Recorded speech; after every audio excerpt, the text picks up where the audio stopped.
Dostlarım dinle, aytacak sözümü pul için incitma garip dostumu. Kıyın önümde yanında dinleş ol bolar. Koynumda dost tapınıp onu yanından etme.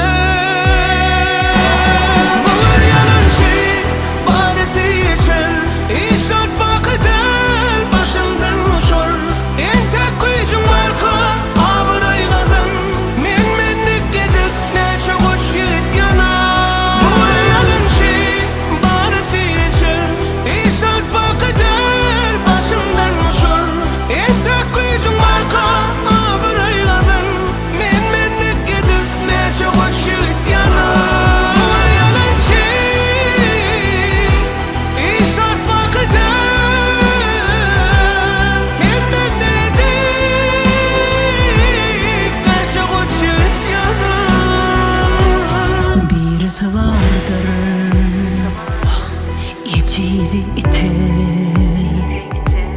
madamdır çok yani pul gözlerin kapa.